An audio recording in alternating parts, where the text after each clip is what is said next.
No day is really the same. Never know what you're going to do when you go into work.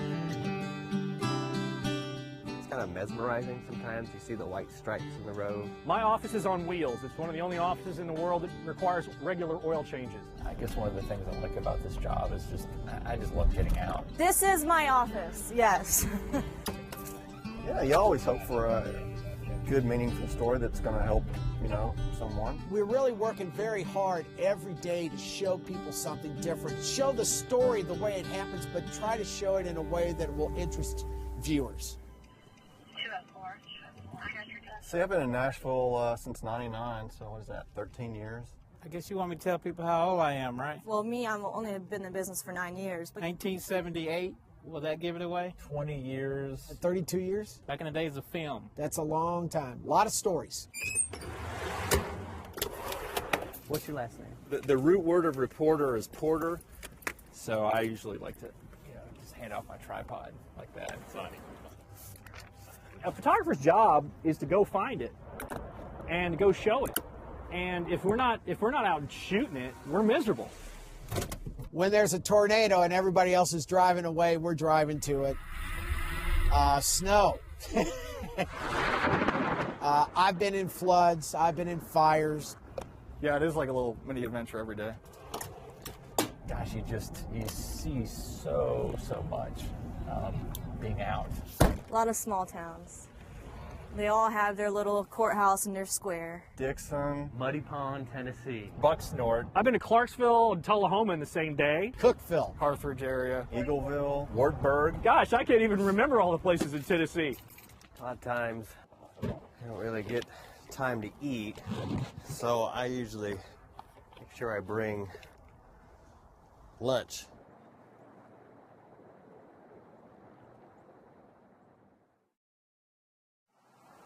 At 0.9 square miles and with a population of 328, small is how some people would describe Iron City, Tennessee.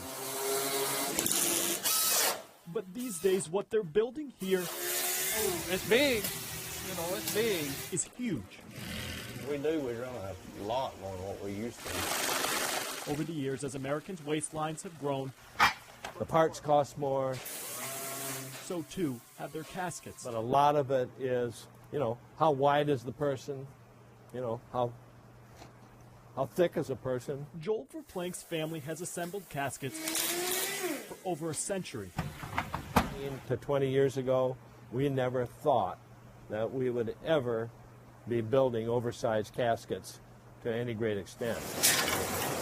How surprised Joel's grandfather would be if he saw how big the family business has grown. Your width in here is 44 inches, and that would probably indicate like 1,000 pounds or something like that. Tennessee health officials call the obesity problem in this state a lifetime epidemic.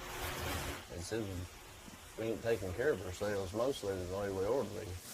Turns out the size of the issue doesn't disappear in the end. And if the casket is big enough, you'd actually have to buy 2 plots so that you could fit it into the ground. Joel's job is to make caskets, not judge the people who will be buried inside of them. You can't help but wonder, though, what this all says about the way things are going. But now, it's just a regular thing. I mean, like this blue one came through today, and, there might be 2 or 3 tomorrow, and... Yeah, I mean, it was a huge story. And just to see everyone's reactions to something so massive, something they've never seen before. And it was really awesome to be there in that moment, for them to see it themselves and get that reaction of, like, whoa.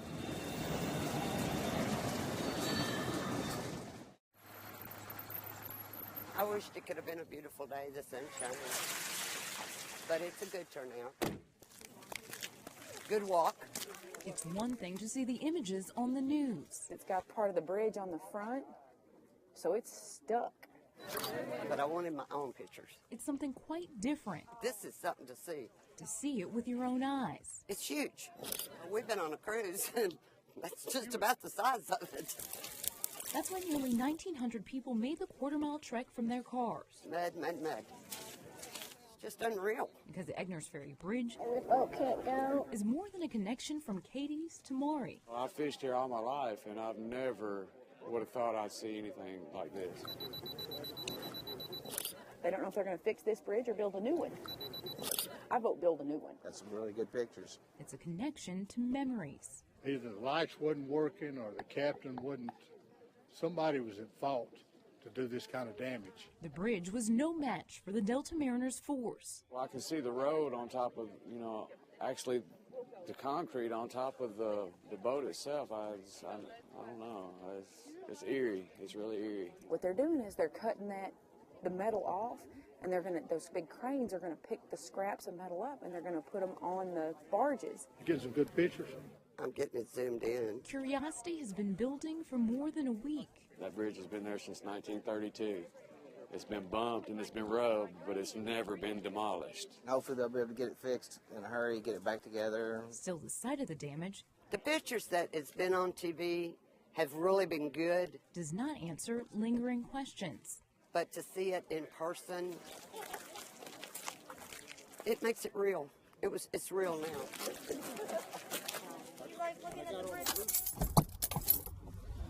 Well, welcome to our office on wheels. We'll show you what usually involves a tiny little news car. Well, winter coats, rain gear, more winter coats, all kinds of stuff in the car. Sock caps. That we really don't want to get into. Umbrellas. Winter weather boots. Yeah, I got 3 oranges in the car right now. You pack a lunch. Jumper cables. A bag full of microphones.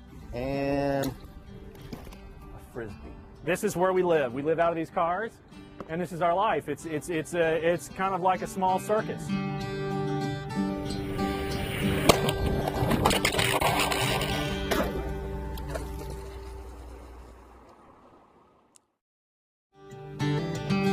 My old news director, when I first started in this business, told me 3 things when she hired me as a photographer. You're not going to do it for the money. You're not going to do it for the hours because it's not a 9 to 5. And you're not doing it for the fame because photographers don't get any fame at all. I enjoy it, you know. I don't know what else I'd do. It didn't come from a long time, but a lot of Christmases asking for things that you needed. Tripods. Ugh. Huge light kit. A GoPro camera, because a cameraman can't have enough cameras with him at all times. Brace yourself for the impact. These events are occurring in milliseconds. It happened in a blink of an eye, so let's slow it down.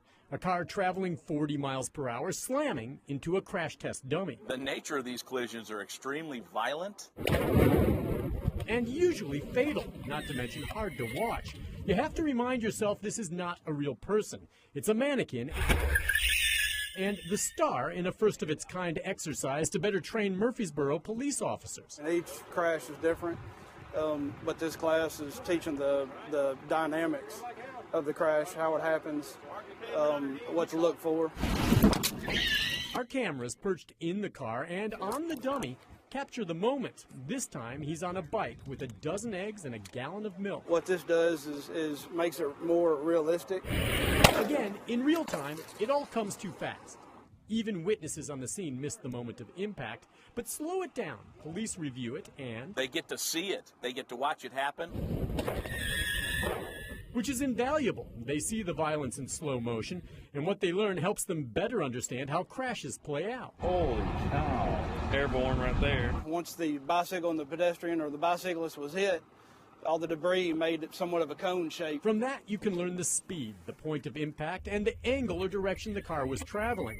And seeing this devastating impact firsthand also helps explain why more than 4,000 pedestrians die each year nationwide when hit by cars. And you're not just driving, you're just out and you're actively kind of engaging with people and their issues, and I mean, you're just in it. You're in it, life,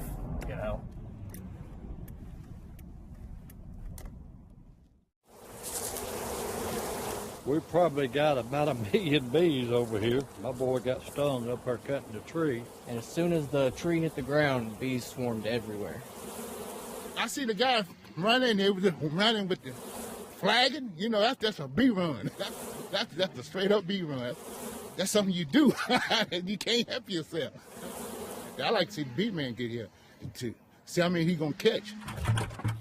My name is Ibrahim Talafha. It's my hobby since 20 years. I'm doing beekeeping. Oh no. Oh no. I'm gonna stay back here and watch. He's lost his mind. This was there? I think he's lost his mind. Ah, it's here. Here, the major house. Okay. He's braver than I am. Oh yeah. You want honey? He's gonna get all the counts, all the males are booked. If you know their behavior, you know, so kind of avoid those things. Yeah. Excuse me, sir. Come over. Come over. Come over. If you want to deal with the bees, just keep calm. Italian bees, they are like yellow bees. They look healthy. I'm trying to check if they have any problem, but they look healthy, very healthy. Now, if I'm scared, my body will produce pheromones, which they make them aggressive. If I'm moving my hands very fast, they will attack me. But as soon as I know their behavior, I can't go between them.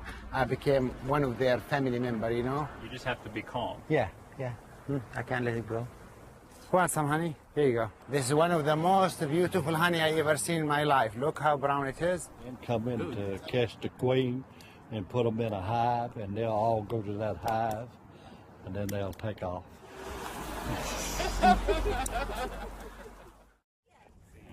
Hey, Mike Rose, good to see you. How are you doing? Good to see you. People I wouldn't even run into, you know, if I was off the clock. And thanks for Channel 5. Yes, ma'am. I mean, just really interesting people you'd never even know about. We get out there and we tell their stories. I think it's a privilege.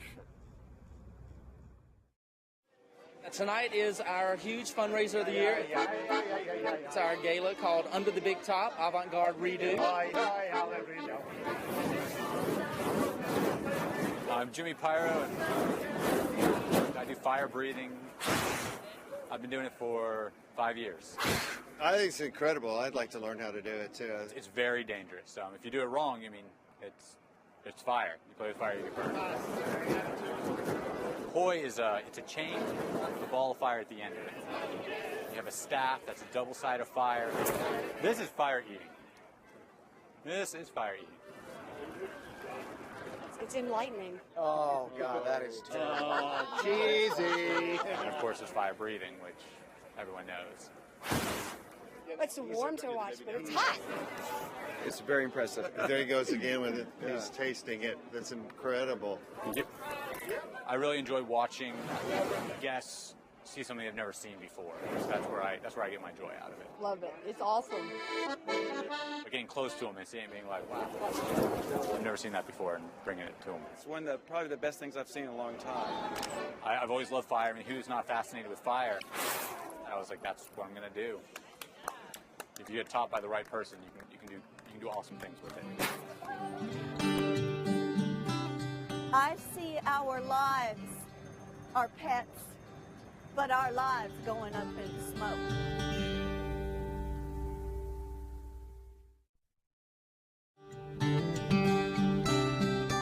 As I like to say, I meet you on your best day or I meet you on your worst day. You see the good and the bad. It's life and fast forward. You know, you hit the gas, you hit the brakes. The education you get with this job is unbelievable. You meet so many different people and so many different perspectives. It takes a toll on you sometimes, physically and emotionally. It's kind of hard not to get attached, you know. I mean, I like to tell people stories and help them to tell their stories if they want it to be told, you know. They're people, you know, and sometimes they're suffering or they're going through a loss. We might be one of the first people they're talking to after that's happened.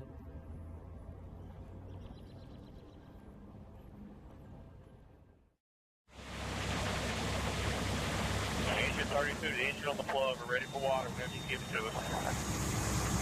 Fire erupts at the Jackson Meadows condos. Where the roof is caved in, that's my house. Flames consumed home after home. And I see total devastation. I've never seen anything like this. Leaving some 24 families out in the cold and very little in its path. We'll get new stuff, okay? I see our lives, our pets, but our lives going up in smoke. I don't know how much longer we're going to be able to stay up here. The violent blaze forced a second alarm, giving firefighters extra hands Station command, I've got you 2 crews coming. for the battle ahead. As you can see behind me now, we still have a lot of fire, especially the top floor. It's a scene hard enough for an adult to take in. I can't believe this. But for a child, She lost all of her toys, you know what I'm saying? So.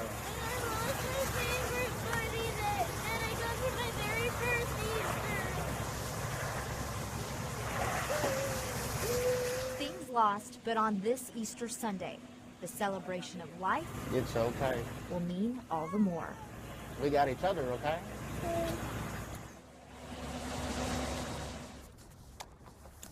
I try to treat people the way I would hope someone would treat my family. I may approach somebody without a camera, but at least let them know I'm with Channel 5 so that they can warm up to me. I still have a job to do, but you still have to treat people as people.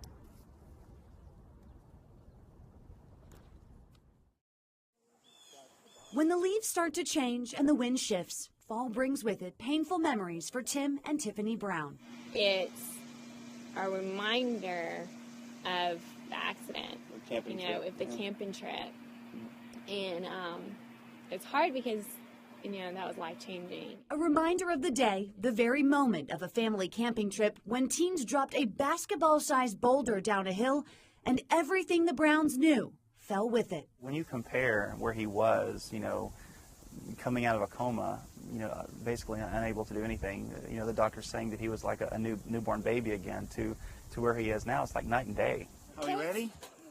Here we go. The only person who doesn't seem to realize how close 4-year-old Caleb Brown was to death is Caleb himself.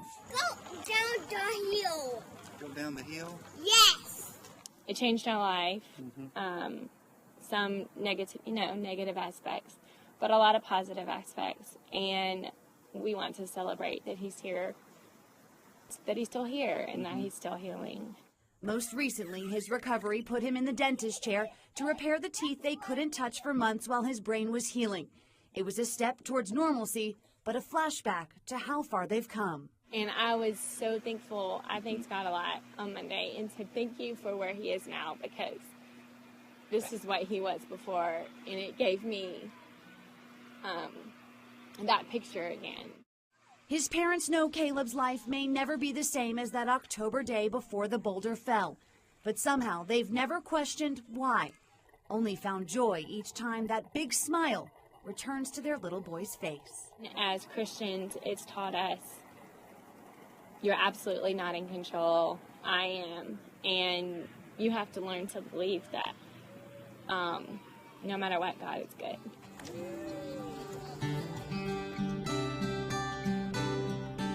People always want to know who the celebrities are, but actually the most interesting people you meet are the ones that are, it's their moment in the sun. They're just an average person doing something average, and something extraordinary happens to them. It's the best of us and the worst of us, and that's what I meet and do every day. That's the blessing of the job.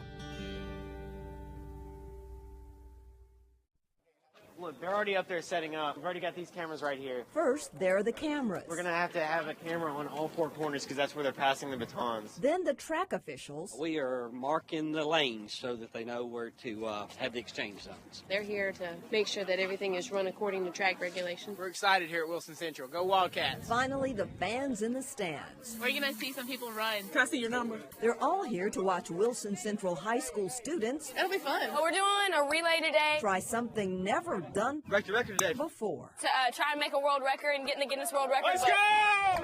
Go, go, go! And they're off. We are attempting to break the Guinness World Record for 100-meter relay. Let's go! Let's go! Most people in 1 hour. Look at them, big Brooklyn, go! So the gauntlet. Well, not all of them. There's been some slow people, but... Make that the baton. I mean, hurry up and get the time. Just because they slow it down, you got to keep running. Has been thrown down. The students have on their appropriate gear. They're cute, so I wanted to look cute while I ran, so I wore my sparkly shoes. They have to beat Mount Juliet's 248 students. We just want to beat Mount Juliet is what we want to see happen. To officially top the current world record of 191 the day before. Record's 248. I'm confident in us that we're going to win. And hope they surpass let's go! Lebanon High. We've got a really confident group out here today. When they run the following day. We're going to take this home. Mount Juliet, nothing. Lebanon, I don't even think they're running. No doubt they want to see their school's name in the Book of Guinness. Once they hit that red mark right there, I should start shuffling my feet and having my hand open to get the baton. But there's something much more important to accomplish here. I really want to beat Mount Juliet. I used to go to Mount Juliet. I want to beat them. Give them a little adrenaline. Adrenaline, that's what it's all about. Here's the man carrying all the weight. We got it in the bag, I believe. Connor Brandon is number 249. But I guarantee a victory. I guarantee it. And if he completes his 100-meter before the hour ends, He looks pretty good. He'll have at least put Mount Juliet high in the dust. They hand me the Guinness book and the pen, and I just write it in for them. And it's not long before Connor grabs the baton and runs like the wind. Not only did they beat Mount Juliet, they beat them with a total of 251 students getting in under the clock. Feels pretty good. Something of this magnitude, our school coming together, it means a lot. I was the tiebreaker, but I couldn't have done it without the 248 people before me. That feels amazing. We're Wilson Central. To a whole generation, I think that he was an idol, you know. He was someone that a lot of kids looked up to. I know when I was growing up, everybody wanted to, out on the playground, we were all wanted to be, you know, astronauts. When he died, I didn't think that he got as much recognition as he should have.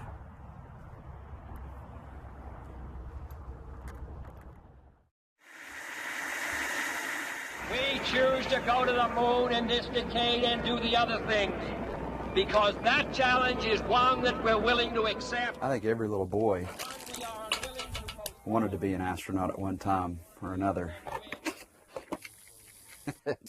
At 38 years old, I still want to be an astronaut. Well, I think Neil Armstrong definitely influenced me the most.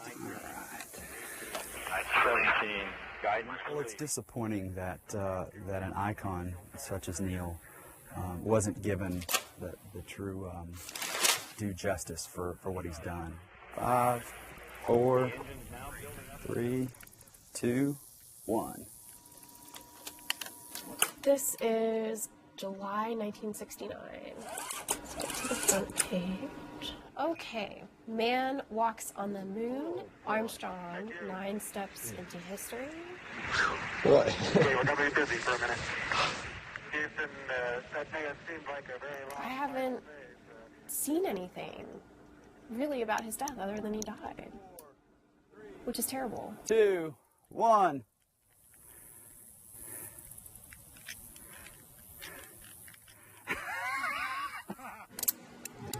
Okay. This is called our moonwalk exhibit. We try to simulate the bunny hops, you know, you see in the astronaut videos. We just put a harness on them, and then we just hook them up to this little cable right here. That's one small step for man, one giant leap for mankind. On his passing, he didn't get a lot of media, you know, for what he did for just all mankind. There was a lack of news coverage. 5, 4, 3, 2, 1. We have a liftoff, 32 minutes past the hour. Yeah! Individuals, when they pass, they leave a legacy, whether it's, you know, some good, some bad. He's going to leave a legacy not only here on Earth and have the things that he's done remembered, but he's also going to leave his footprint on the moon, which is still today. One giant leap for mankind. So, go Neil. Oh, that looks beautiful, Neil.